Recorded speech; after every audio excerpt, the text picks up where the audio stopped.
Hello students, कैसे हैं आप सब। स्टूडेंट्स, आज जो बच्चे बात करेंगे वो हम वर्नर थ्योरी पे बात करेंगे। बॉन्डिंग ऑफ मेटल कॉम्प्लेक्सेस की जो बच्चे ये फर्स्ट थ्योरी है वर्नर कोऑर्डिनेशन थ्योरी। ठीक है, तो इस पे मैं आज हम जनरली बात करेंगे और ये कोऑर्डिनेशन केमिस्ट्री का फोर्थ लेक्चर है। इससे पहले मैंने 3 लेक्चर और दे चुका हूँ। इसमें से फर्स्ट लेक्चर था आपका इंट्रोडक्शन का, सेकेंड लेक्चर था आपका क्लासिफिकेशन ऑफ लिगेंड्स का, थर्ड लेक्चर था आपका IUPAC nomenclature of coordination compounds and ये आपका आज फोर्थ लेक्चर है। ठीक है, तो चलिए बच्चे बात करते हैं वर्नर थ्योरी को। ठीक है, तो this theory was proposed by Alfred Werner in 1893। Yes, and बच्चे जो इनको नोबेल प्राइज मिला हुआ था वो 1913 में मिला हुआ था। Clear for this work. ठीक है, और इन्होंने जिस कॉम्प्लेक्स पे या फिर जिस मेटल और जिस लिगेंड पे काम किया था वो मेटल आपका कोबाल्ट था, लिगेंड में अमोनिया और आपका क्लोराइड लिगेंड था। इन तीनों पे उन्होंने काम किया था। ये इनकी फर्स्ट थ्योरी है। ठीक है, बाइंडिंग ऑफ मेटल कॉम्प्लेक्सेस। ठीक है, तो बच्चे इसके कुछ पोस्टुलेट्स हैं, तो चलिए बात करते हैं फर्स्ट पोस्टुलेट्स। ठीक है, आप metal ion shows two types of valency. Yes, तो बच्चे जो इसका जो पहला पोस्टुलेट है वो कहता है इसकी कि टू टाइप्स ऑफ इसकी बैलेंसी है। ठीक है, इसकी जो फर्स्ट है वो आपकी प्राइमरी बैलेंसी है और सेकेंड पॉइंट इसका है सेकेंडरी बैलेंसी। ठीक है, तो प्राइमरी बैलेंसी हम किसको बोलेंगे और सेकेंडरी बैलेंसी किसको बोलेंगे अगर आपके पास कोई कॉम्प्लेक्स गिवन है। ठीक है, तो इसमें जो फर्स्ट पॉइंट कह रहा है प्राइमरी बैलेंसी का कि primary valency corresponding to oxidation number of metal ion are central atom. बच्चे कोई कॉम्प्लेक्स गिवन है, ठीक है, तो उस कॉम्प्लेक्स की अगर आप ऑक्सीडेशन स्टेट निकालते हो M+L=C, इस फार्मूले से उस कॉम्प्लेक्स की जो भी ऑक्सीडेशन स्टेट आएगी उसके इक्वल क्या होगा, प्राइमरी बैलेंसी होगी। ठीक है, फर्स्ट पॉइंट तो ये है। उसके बाद में सेकेंड पॉइंट ये कहता है कि जो प्राइमरी बैलेंसी है उनको ओनली निगेटिव लिगेंड ही सेटिस्फाई करेगा, इसके अलावा कोई न्यूट्रल लिगेंड या पॉजिटिव लिगेंड उसको सेटिस्फाई नहीं करेगा। ठीक है, और जिसको थर्ड पॉइंट है कि primary valency are principal valency are ionisable in nature. ठीक है, या फिर आर आयोनाइजेबल इन सॉल्यूशन।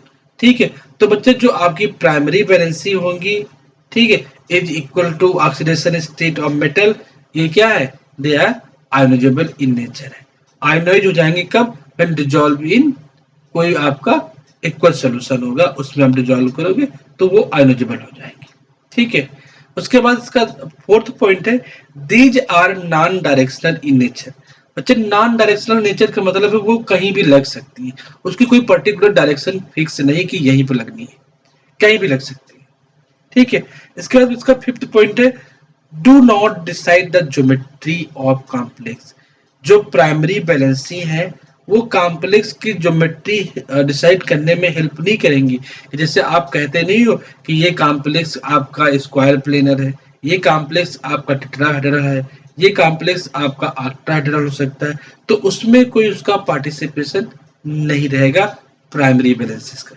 ठीक है, इसके अलावा इसका जो सिक्स पॉइंट है वो कहता है कि हम जो प्राइमरी बैलेंसी हैं उनको हम डैश डैश लाइन से रिप्रेजेंट करेंगे। ठीक है, ओके, तो नेक्स्ट चलते हैं secondary valency. Secondary valency corresponding to coordination number of metal. ठीक है, तो जो बच्चे जो सेकेंडरी बैलेंसी है is equal to corresponding to coordination number of metal. ठीक है, सपोज कोई कॉम्प्लेक्स है, उस कॉम्प्लेक्स में मेटल की कोऑर्डिनेशन नंबर 6 है। ठीक है, तो 6 आपकी क्या होंगी, सेकेंडरी बैलेंसी होगी। ठीक है, इसके इक्वल होगा। उसके बाद में कहता है satisfy by both ligands, neutral ligands as well as negative ligands. बच्चे जो सेकेंडरी बैलेंसी हैं उनको दोनों लिगेंड सेटिस्फाई कर सकते हैं, प्राइमरी कर सकते हैं, सॉरी न्यूट्रल लिगेंड कर सकते हैं, इसके अलावा निगेटिव लिगेंड कर सकते हैं। बट अभी आपने प्राइमरी में देखा था कि जो आपका निगेटिव लिगेंड्स है वही आपका सिर्फ प्राइमरी वैलेंसी सेटिस्फाई कर रहा है। बट यहाँ पर जो सेकेंडरी वैलेंसी है उसके केस में जो आपका न्यूट्रल लिगेंड्स है और आपका जो निगेटिव लिगेंड्स है वो दोनों चीजें कर सकता है। ठीक है, उसके बाद थर्ड पॉइंट इसका कि नॉट आयनोजेबल इन नेचर। ठीक है, जो आपके सेकेंडरी वैलेंसी हैं वो आपकी आयनाइज नहीं होंगे जब आप एक्वस सॉल्यूशन में उसको डिसॉल्व करोगे। ठीक है, उसके बाद फोर्थ पॉइंट है these are non directional in nature. ठीक है, तो बच्चे यहाँ पर नॉन डायरेक्शनल नहीं है, these are directional in nature है। ये टाइपिंग एरर थोड़ा सा हो गया है, ये थोड़ा सा टाइपिंग एरर है बच्चे, ध्यान रखना इसको। तो these are directional in nature है। ठीक है, कैसी है? These are directional in nature है। एक्चुअली मैंने ऊपर की लाइन नीचे जब कॉपी किया है ना तो उसको एडिट करना मैं भूल गया। ठीक है, बिकॉज बच्चे जो ये हमारा आपका जो मटेरियल है ये सारा हमें खुद टाइप करता है, कहीं से कोई कॉपी नहीं है। ठीक है, जनरली अपने कॉन्सेप्ट है, अपने थॉट्स है, मैं बुक से पढ़ता हूँ, वहीं से मटेरियल आपका कंटेंट निकालता हूँ। ठीक है, तो कॉपी करने में थोड़ा सा ऐसा हो गया। तो these are directional in nature, ये बच्चे पॉइंट ध्यान रखना। सेकेंडरी के केस में क्या है? These are directional in nature. ठीक है, नॉन गलती से लिख गया है, सॉरी भाई उसके लिए। ठीक है, and fifth point secondary valency decide the geometry of complex. बिल्कुल, जो सेकेंडरी वैलेंसी है वो कॉम्प्लेक्स की ज्योमेट्री डिसाइड करेंगे कि ऑक्टाहेड्रल होगा, स्क्वायर प्लेनर होगा, टेट्राहेड्रल होगा, कि स्क्वायर पिरामिडल होगा, या कुछ भी हो सकता है। ठीक है, इसके अलावा जो सिक्स पॉइंट है हम इसको रिप्रेजेंट करेंगे सॉलिड लाइन से रिप्रेजेंट करेंगे। ठीक है, और रिटन इनसाइड स्क्वायर ब्रेकर। जो कोऑर्डिनेशन कॉम्प्लेक्स में आप स्क्वायर ब्रेकर लगाते हो उसके ब्रेकेट के अंदर हम लिखते हैं वो क्या होती है? हमारी सेकेंडरी वैलेंसी। और जो कोऑर्डिनेशन स्पेयर के जो बाहर रहेंगी वो हमारी क्या रहेंगी? प्राइमरी वैलेंसी, जो आप ऊपर देख सकते हो 6 पॉइंट उसका प्राइमरी वैलेंसी का are written outside square brackets. ठीक है, इसके अलावा इसका 7 पॉइंट और 8 पॉइंट मैंने खुद अपने आप से और बढ़ा के आपको लिखा है। तो जो 7 पॉइंट्स है वो कहता है कि every metal has fixed number of secondary valency. Every metal has fixed number of secondary valency. ठीक है, एंड इट्स डिपेंड्स ऑन किस पे कि मेटल उसका कैसा है, 3D का है, 4D का है, या 5D का है। ठीक है, या मेटल कैसा है, वो आपका स्क्वायर प्लेनर कॉम्प्लेक्स बना सकता है, टेट्राहेड्रल बना सकता है, या आपका ऑक्टाहेड्रल बना सकता है। ठीक है, इसके अलावा इसका जो 8 पॉइंट है the number of secondary valency of metal is equal to coordination number is called coordination number. ठीक है, सिंपल बच्चे हैं, जो भी आपके लिगेंड स्क्वायर ब्रैकेट के गिवन होंगे, ठीक है, वो सारे के सारे आपके क्या है? सेकेंडरी वैलेंसीज है, और उसके इक्वल टू क्या है? कोऑर्डिनेशन नंबर है। ठीक है, चलिए अभी एग्जाम्पल आपको दिखाऊंगा, फिर आपको समझ में आ जाएगा। जैसे एग्जाम्पल मैंने यहाँ पे लिख रखा कोबाल्ट Na3 का होल थ्राइज 6, और यहाँ पे कोऑर्डिनेशन स्फीयर बाहर के लिखे हैं Cl3 लिखा। तो Cl3 बच्चे जो लिखा है कोऑर्डिनेशन स्फीयर के बाहर, तो ये 3 प्राइमरी वैलेंसी हो सकती है क्या है? ठीक है, और जो कोऑर्डिनेशन स्फीयर के अंदर जो लिगेंड्स लिखे Na3 का होल 6, तो ये क्या है? 6 आपकी क्या है? Secondary valency. ठीक है, तो सेकेंडरी वैलेंसी इक्वल टू आपका क्या था? कोऑर्डिनेशन नंबर था। और जो इसकी ऑक्सीडेशन स्टेट्स होगी इस कोबाल्ट की, उसके इक्वल क्या होगा? प्राइमरी वैलेंसी होगा। तो इसका ऑक्सीडेशन स्टेट कोबाल्ट का +3, तो यहाँ पर आपकी प्राइमरी वैलेंसी कितनी होगी? 3 होंगी। कौन सी? यहाँ पर आपको जो 3Cl गिवन है। ठीक है, तो primary valency 3, Cl minus outside bracket, और जो आपकी सेकेंडरी वैलेंसी 6 है, Na3 inside the bracket. Yes बच्चे, चलो अब इस कॉम्प्लेक्स को बच्चे मैंने ब्रेक करके दिखाया, यहाँ पर देख सकते हो कोबाल्ट Na3 का होल 6 Cl3 को हमने ब्रेक किया, कोबाल्ट Na3 का होल 6 3 प्लस 3Cl माइनस, ये आयोनाइज हो गए बच्चे। ठीक है, अब बच्चे इसका जो सेकेंड पोस्टुलेट वो क्या कहता है कि every metal has a fixed coordination number. ये मैंने अभी आपको बताया था कि आपका जो भी आपका सेकेंडरी वैलेंसी होंगी वो किसके इक्वल होंगी? Coordination number of the metal के होंगी। और जो आपका कोऑर्डिनेशन नंबर होगा वो आपका क्या होगा? मेटल के लिए फिक्स्ड होगा। ठीक है, नेक्स्ट बात करते हैं बच्चे पोस्टुलेट नंबर थर्ड। ये कहता है कि ligands are arranged in definite geometry. ठीक है, इट मींस कोऑर्डिनेशन नंबर अगर 4 है तो इट में बी आपका टेट्राहेड्रल आर स्क्वायर प्लेन, वो डिपेंड करेगा उसकी कंडीशंस पे। ठीक है, ये सारी चीजें हम आपको बैलेंस बॉन्ड थ्योरी में डिटेल में बताएंगे कि कौन सा कॉम्प्लेक्स आपका टेट्राहेड्रल होगा, कौन सा कॉम्प्लेक्स आपका स्क्वायर प्लेनर होगा। ठीक है, इसके अलावा ऑक्टाहेड्रल की बात भी वहां पे करेंगे हम। ठीक है, फिर यहाँ पे देख सकते हो कि अगर कोऑर्डिनेशन नंबर 6 है तो कॉम्प्लेक्स आपका ऑक्टाहेड्रल होगा। ठीक है, पोस्टुलेट नंबर 4, इसके अलावा यह कहता है कि जो इसकी स्टीरियो आइसोमेरिज्म होगी, इससे आपका कौन सा कॉम्प्लेक्स ज्योमेट्रिकल आइसोमर होगा या कौन सा कॉम्प्लेक्स आपका ऑप्टिकल आइसोमर होगा, वो भी क्या करेगा, सारा कुछ एक्सप्लेन करेगा। ठीक है, उसके बाद बच्चे चलते कुछ इसका एक्सपेरिमेंटल वर्क था, तो उसके बारे में देखते हैं कि उसने एक्सपेरिमेंटल वर्क क्या किया था। ठीक है, तो इसने सिंपल क्या किया, एक कॉम्प्लेक्स पहले लिया, उसका नाम था COCl3.6NH3। उसको अगर आप लिखना चाहो कॉम्प्लेक्स के रूप में तो आप लिख सकते हो CO कोबाल्ट NH3 का होल 6 Cl3। ठीक है, तो बच्चे आप जो आपकी कोऑर्डिनेशन स्फीयर के बाहर है 3Cl, ये है आपके आयोनाइजेबल। ठीक है, तो यहाँ पर नंबर ऑफ जो Cl माइनस आयन है वो कितने प्रेसिपिटेट होंगे बाई AgNO3, 3 होंगे। ठीक है, जब ये 3 होंगे तो टोटल नंबर ऑफ आयंस कितने होंगे, तो 3 ये Cl होंगे और एक इसके ऊपर चार्ज होगा प्लस का, तो टोटल नंबर ऑफ आयंस कितने होंगे, 4 होंगे। एक कोऑर्डिनेशन स्फीयर के ऊपर आपका प्लस। ठीक है, और आपका ये पूरा का पूरा एक प्लस वाला ये एक कॉम्प्लेक्स हो गया, और यहाँ पर 3Cl minus, total number of ions कितने होंगे आपके यहाँ पर 4 होंगे। ठीक है, और जो इस कॉम्प्लेक्स का कलर है वो कैसा है, आपका येलो कलर है। ठीक है, तो all 3Cl ions are ionizable because ये आपके कोऑर्डिनेशन स्फीयर के बाहर प्रेजेंट है। ठीक है, और इसका जो स्ट्रक्चर होगा वो क्या होगा, देखो जो आपके कोऑर्डिनेशन स्फीयर के अंदर लिगेंड्स थे तो आपके सेकेंडरी बैलेंसीज है, तो सेकेंडरी बैलेंसी देखो मैंने सबको डार्क लाइन से रिप्रेजेंट कर दिया, NH3 NH3 NH3। ठीक है, NH3, और ये कैसी थी आपकी डायरेक्शनल इन नेचर थी, and they decide the geometry of complex. तो ये आपकी कॉम्प्लेक्स की ज्योमेट्री डिसाइड कर रहे हैं कि कॉम्प्लेक्स आपका क्या है, ऑक्टाहेड्रल है। बट जो आपकी अनयूजेबल बैलेंसी थी, प्राइमरी बैलेंसी थी, ये Cl3 माइनस, ये आपकी कैसी है, आपकी नॉन डायरेक्शनल है, तो कहीं भी लग सकती है। एक सील मैंने यहाँ लगा दिया, एक यहाँ लगा दिया, आप कहीं भी लगा सकते हैं। ठीक है, नेक्स्ट एग्जांपल की बात करते हैं, COCl3.5NH3, इसको आप लिख सकते हो कोबाल्ट NH3 का होल 5 Cl2Cl। ठीक है, तो यहाँ पर देखो ये जो आपकी यहाँ पर Cl2 बाहर लिखा है कोऑर्डिनेशन स्फीयर के बाहर, तो ये आपकी 2 Cl आपके आयोनाइज हो जाएंगे। ठीक है, और एक आपका ये प्लस चार्ज इस पे आएगा, इस पे इस कॉम्प्लेक्स पे, वैसे प्लस चार्ज तो यहाँ पे 2 आएंगे क्योंकि 2 Cl निकलेंगे, बट इस पूरे को हम एक आयन कंसीडर कर रहे हैं ना, और इसको 2 आयन, तो टोटल नंबर ऑफ आयंस कितने होंगे, 3 आयंस होंगे।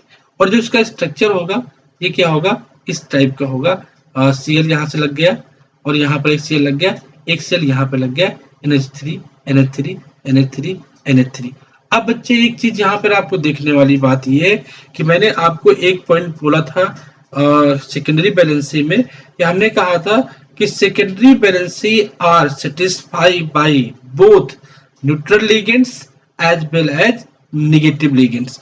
तो बच्चे जो यहाँ पर कोऑर्डिनेशन स्फीयर के अंदर एक आपका Cl लिगेंड्स गिवन है, ये Cl लिगेंड्स, ये देखो ये यहाँ पर दोनों बैलेंसी को सेटिस्फाई कर रहा है। जो हमने ब्लैक कलर से पहले लिख रखा है डार्क लाइन सॉलिड लाइन, वो आपको सेकेंडरी बैलेंसी को रिप्रेजेंट कर रहा है।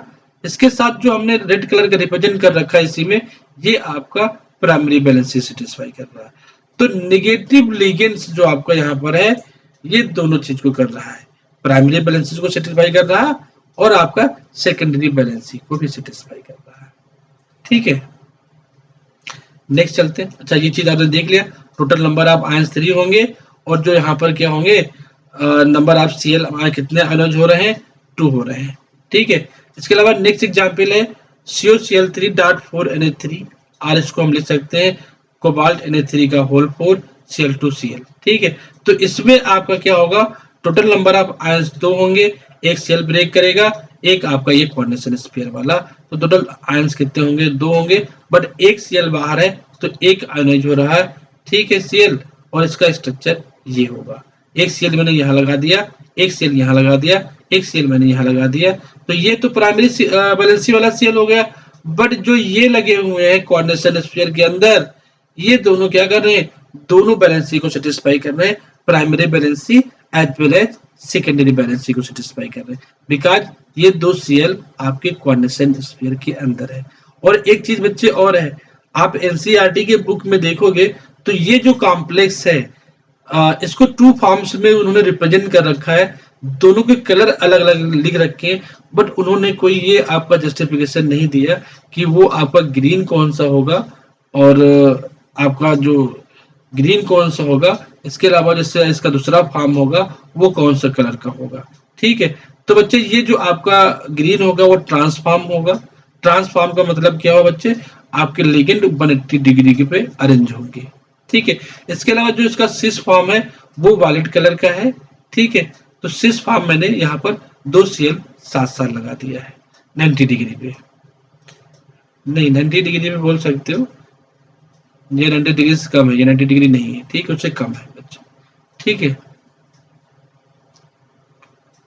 इसके अलावा एक कॉम्प्लेक्स आपका यहाँ पर और है कोबाल्ट Cl3.3NH3 और इसको हम ये लिख सकते हैं, जो कि एनसीईआरटी बुक में नहीं गिवन है। इसका बच्चे कलर क्या है, वायलेट कलर है। ठीक है, और यहाँ पर टोटल नंबर ऑफ जो आपके आयंस होंगे वो 0 होंगे, और जो Cl जो आयनाइज होने वाले हैं वो एक भी नहीं होंगे, बिकॉज आउटसाइड में कोई Cl नहीं प्रेजेंट है। अब देखो 3 Cl अंदर है कोऑर्डिनेशन स्फीयर के अंदर, तो तीनों मैंने यहाँ पे लिख दिया। अब ये तीनों Cl क्या कर रहे हैं, वो दोनों चीज को रिप्रेजेंट कर रहे हैं, मतलब प्राइमरी बैलेंसेस को भी सेटिस्फाई कर रहे हैं और एज वेल एज क्या सेकेंडरी बैलेंस को भी सेटिस्फाई कर रहे हैं। अब प्राइमरी बैलेंस से बच्चे को क्यों दिखाना पड़ रहा है, क्योंकि मैंने आपको बोला था कि coordination number is equal to sorry primary balance is equal to क्या, ऑक्सीडेशन स्टेट ऑफ मेटल। तो मेटल की ऑक्सीडेशन स्टेट यहाँ +3 है, तो भाई हमको प्राइमरी बैलेंस तो दिखानी पड़ेगी। तो यही क्या कर रहा है, नेगेटिव लिगेंड्स दोनों चीज को सेटिस्फाई कर रहा है। ठीक है, इसके अलावा एक बच्चे इसमें इंपॉर्टेंट पॉइंट और है जो आपका क्वेश्चन आ सकता है, जैसे यहाँ पे लिखा है कनेक्टिविटी इन वाटर। ठीक है, तो एक कनेक्टिविटी ऑफ एनी कॉम्प्लेक्स या any molecule it's depends on किस पे, number of ions, number of free ions. तो बच्चे नंबर ऑफ आयंस ज्यादा होंगे तो उसकी कनेक्टिविटी क्या होगी, ज्यादा होगी। तो पहले में देखो नंबर ऑफ आयंस 4 है तो इसकी कनेक्टिविटी क्या होगी, हाई होगी। जैसे जैसे नीचे जाओगे तो नंबर ऑफ आयंस क्या हो रहे हैं, डिक्रीज हो रहे हैं। जब डिक्रीज होंगे तो इसकी कनेक्टिविटी क्या होगी, डिक्रीज करेगी। इसीलिए यहाँ पर लेस लोअर और भी कम, तो लास्ट मैंने क्या लिख दिया, नल लिख दिया। ठीक है, इसके अलावा कुछ एग्जाम्पल्स बच्चे एग्जाम्पल्स देखता हूँ। जैसे एग्जाम्पल्स है कोबाल्ट NH3 का होल 6 Cl3। तो बच्चे यहाँ पे जो Cl3 है ये प्राइमरी बैलेंसी है 3, और जो अंदर NH3 गिवन है ये आपका क्या है, सेकेंडरी बैलेंसी है 6 है। अब यहाँ पर देखो PtNH3 का होल ट्वाइस Cl2, यहाँ पर आपका NH3 का होल ट्वाइस, ये आपका प्राइमरी बैलेंसी नहीं है, ये सेकेंडरी बैलेंसी है। ठीक है, इसके अलावा Cl2 ये प्राइमरी बैलेंसी को भी सेटिस्फाई करेगा और सेकेंडरी बैलेंसी को सेटिस्फाई करेगा। तो प्राइमरी बैलेंसी तो 2 हो गई और 2 सेकेंडरी बैलेंसी NH3 की और 2 ये, तो सेकेंडरी बैलेंसी कैसी हो गई, 4 हो गई। और यहाँ पर जो कॉम्प्लेक्स का ज्योमेट्री होगा वो कितना होगा, या क्या कह सकते हो, इसको स्क्वायर प्लेनर होगा। ठीक है बच्चे, चलिए आगे बात करते हैं। इस थ्योरी की लिमिटेशंस बच्चे क्या थी, can not explain nature of bonding. ठीक है, जो इसकी नेचर ऑफ बॉन्डिंग थी वो एक्सप्लेन नहीं कर पाया। इसके अलावा कॉम्प्लेक्स का जो मैग्नेटिक प्रॉपर्टी था, ठीक है, कॉम्प्लेक्स आपका पैरामैग्नेटिक है, डायमैग्नेटिक है, ये सारी प्रॉपर्टी नहीं एक्सप्लेन करा पाया। इसके अलावा इसकी स्पेक्ट्रल प्रॉपर्टी कुछ थी, कलर प्रॉपर्टी थी, उनको एक्सप्लेन नहीं कर पाया।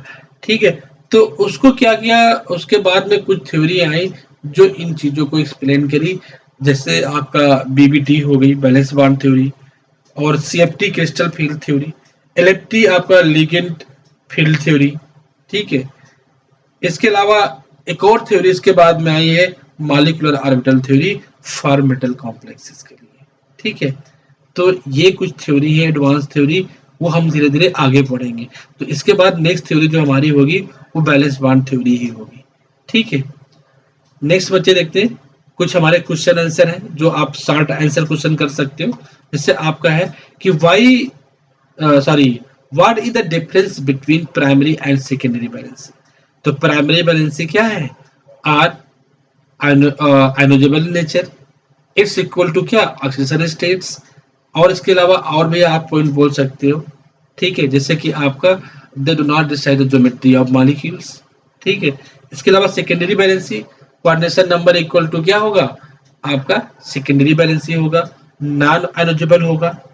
ठीक है, और क्या होगा, डायरेक्शनल इन नेचर होगा, और ज्योमेट्री क्या होगा, फिक्स ज्योमेट्री होगा। ठीक है, इसके अलावा क्वेश्चन नंबर 2 है, क्वेश्चन नंबर 2 कहता है कि इन सीआर मतलब क्रोमियम Na3 का होल 4 Cl2 और एक Cl कोऑर्डिनेशन स्फीयर के बाहर के बने। तो ये कह रहा है कि how many Cl ions are ionisable. बच्चे सिंपल क्या है, एक ही Cl आयनोजेबल होगा जो कोऑर्डिनेशन स्फीयर के बाहर की बने।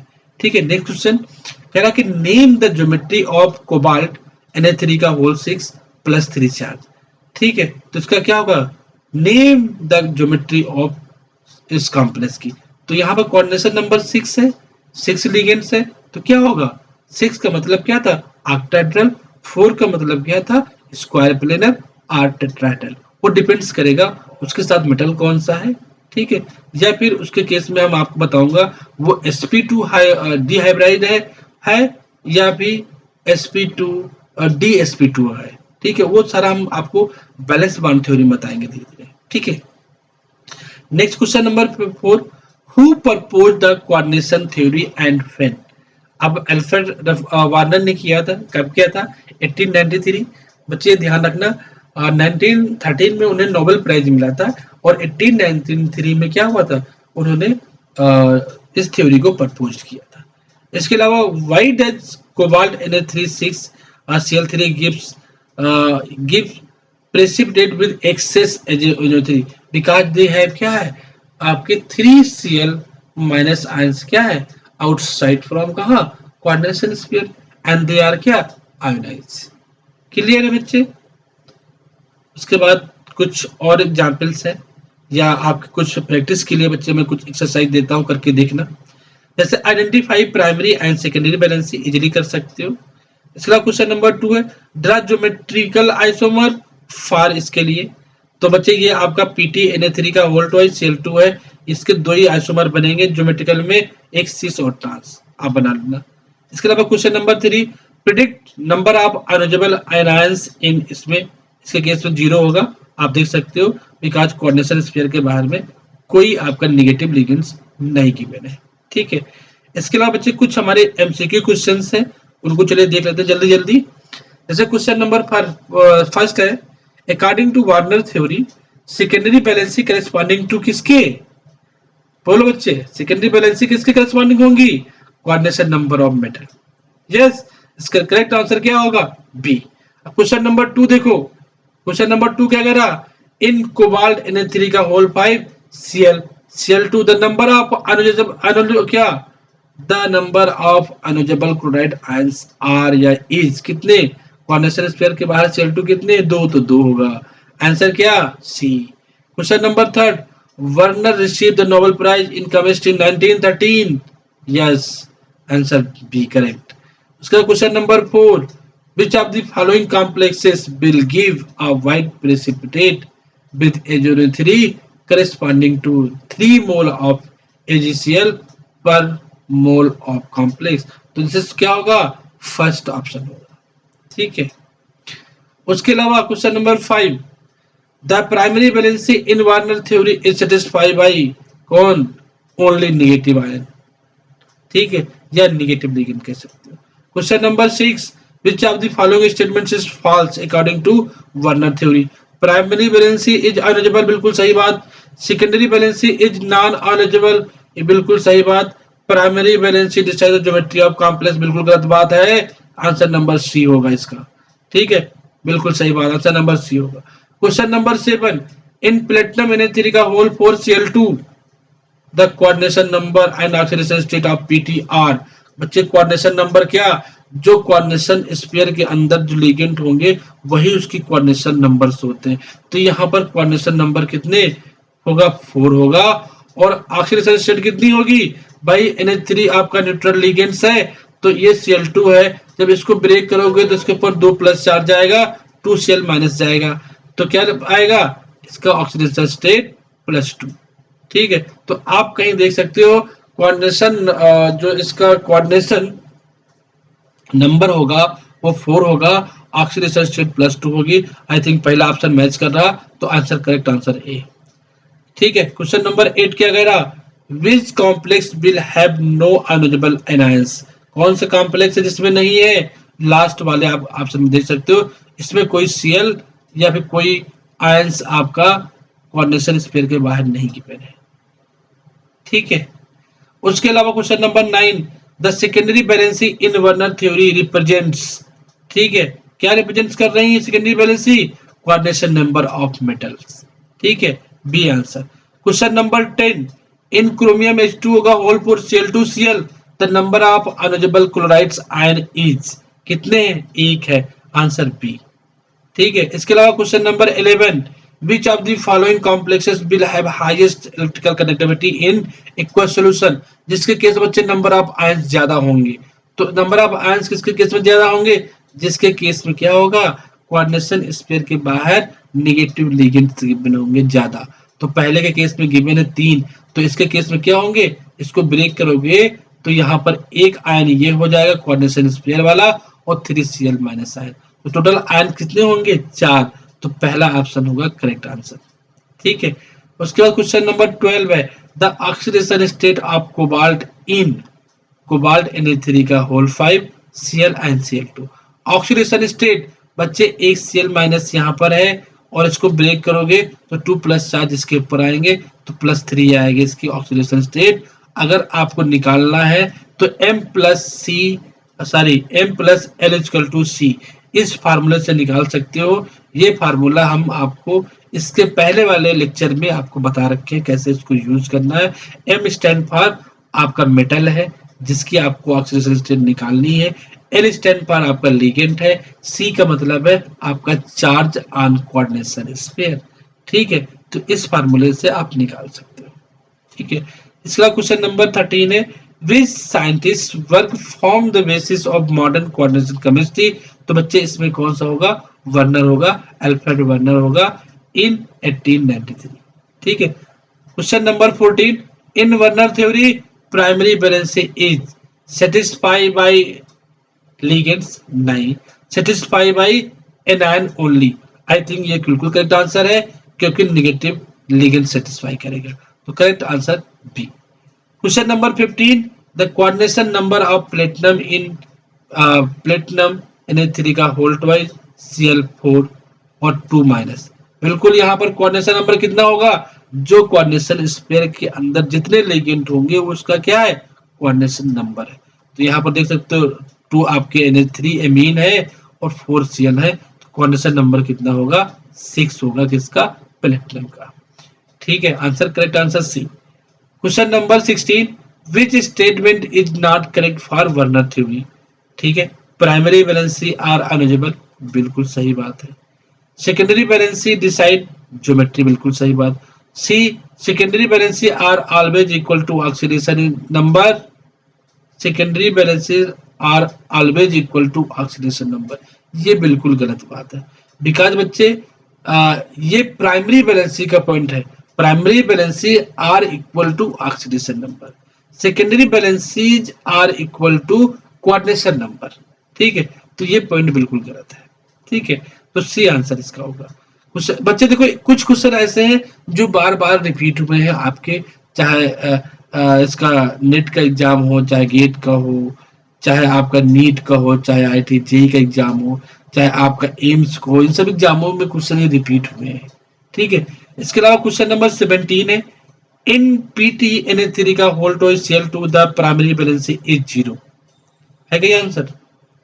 क्यों इसमें बी देखा? In PtNA3 two Cl2 the primary valency is, नहीं प्राइमरी वैलेंसी है 2 है, बी आंसर है। बच्चे कैसे 2 है? मैंने आपको बताया था कि प्राइमरी वैलेंसी जो है वो नेगेटिव लिगेंड सेटिस्फाई करेगा। तो नेगेटिव लिगेंड जरूरी नहीं कि कोऑर्डिनेशन स्फीयर के बाहर हो, अंदर भी हो सकता है। ठीक है, तो आपका यहाँ पर Cl2 2 है, तो आंसर इसका क्या होगा? बी आंसर होगा। ठीक है, उसके बाद क्वेश्चन नंबर 18, इन कोबाल्ट Na3 का होल थ्राइज NO2 का whole thrice the number of ionizable group is.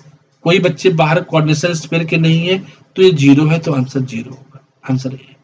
Question number 19, the complex that will give precipitate of AgCl with HNO3 corresponding to mole of AgCl per mole of complex is, जिसमें 2 Cl बाहर होंगे, वही उसका answer होगा। तो I think option number B, 2 Cl coordination sphere के बाहर है, इसका आंसर क्या होगा? बी होगा।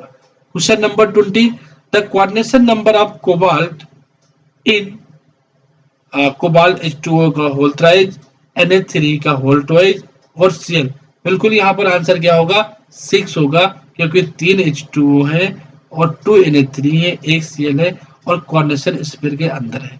ठीक है, तो कोबाल्ट का कोऑर्डिनेशन नंबर कितना होगा? 6 होगा। ठीक है, तो thank you class, thank you for cooperation class. Bye bye class, take care. और बच्चे अगर आपको वीडियो अच्छा लगे तो लाइक एंड सब्सक्राइब और शेयर जरूर करना बच्चे। ठीक है, थैंक यू क्लास।